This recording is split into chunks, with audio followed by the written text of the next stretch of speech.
You'll flip, but right now as you're reading this shit, your brain's actively wiping your fucking memories, and you can't even control or stop that. For real. Every single night while you're catching Z's, special cells in your head literally munch on your synapses. Those neuron connections holding your daily fucking memories. That ain't no damn bug, it's a feature. Your brain deliberately scrubs up to 30% of new memories nightly. Cause if it didn't, you just go fucking bonkers from info overload. Scientists call these killer cells microglia, and they act like office janitors, creeping in at night to wipe out all the useless shit, except they decide what's trash, not your ass. The fucked up part is these cells get activated specifically during deep sleep, when you're totally vulnerable, and literally digest bits of your neural connections, turning them into straight-up nutrients. Your brain weighs about 1,400 grams right now, but if it kept every memory from childhood completely intact, it'd need 10 times more neurons, and your fucking head would be the size of a goddamn watermelon. This whole thing's a fucking mindfuck, guys.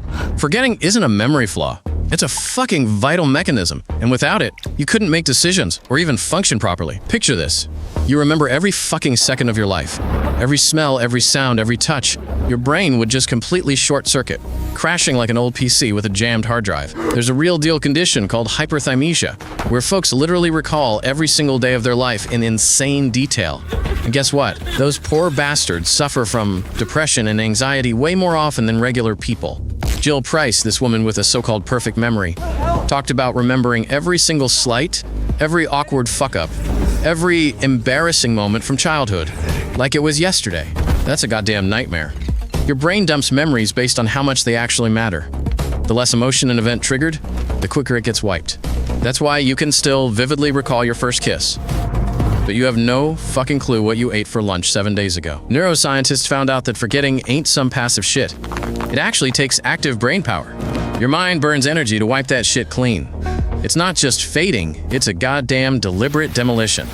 Holy shit, get this. Most of your memories actually get wiped during REM sleep. You know, when your eyes are darting around under your lids and you're dreaming your ass off. That's when your microglia goes apeshit, straight up chomping bits off your synapses, weakening the neural connections your brain deemed a waste of space all day. Mouse studies showed this shit. During sleep, microglia devours up to 5% of all synaptic links in your hippocampus. That's the part of your brain that forms new memories. If you clock less than 6 hours of sleep, your brain can't do its damn cleanup and old memories start fucking with new ones. That's why being sleep deprived absolutely murders your ability to remember shit. But here's the fucked up flip side. Too much sleep and microglia starts deleting even crucial memories. That's why folks sleeping 10 or 12 hours often whine about having memory blanks. The craziest shit is how some memories get selectively wiped. You might recall an event but totally forget how you felt, or vice versa.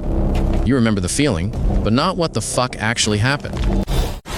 Yo, that's absolutely brutal.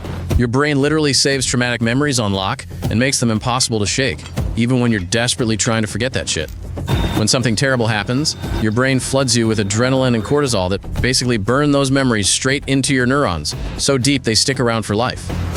It's evolution, man. Our ancestors who remembered which cave had a pissed-off bear didn't get mauled as much, so they survived way better than the dumbasses who forgot and went back.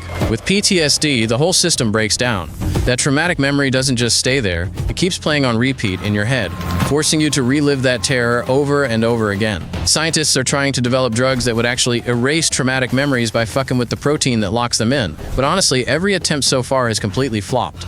The wildest part, though, is your brain can literally create fake traumatic memories. Shit that never happened but feels totally real to you and triggers actual terror and panic attacks. Yo, this shit will absolutely fry your brain, but you can legit control which memories stick around and which ones get deleted using some basic hacks that trick your brain. If you want to remember something forever, you gotta artificially pump up how emotional it feels. Link it to something funny, shocking, or personal, and your brain marks it as essential. Repetition doesn't work because it strengthens memory. It works because every time you recall something, you're telling your brain, keep this, don't erase it. Scientists prove that if you remember an event and then feel intense emotions right after, your brain rewrites that memory and adds details that were never there in the first place. Your childhood memories are literally 50% made up because every time you think about them, your brain tweaks them, throwing in shit from old photos or stories your parents told you. The most effective way to lock in a memory is telling someone about it within 24 hours, because it makes your brain cycle through the info multiple times and strengthen those neural pathways before the cleanup crew shows up during sleep. And here's the wildest part. Right now, while you're finishing this text, your brain is already sorting through it and deciding what stays and what gets trashed during your next sleep session. Follow the channel and you're gonna lose your fucking mind again.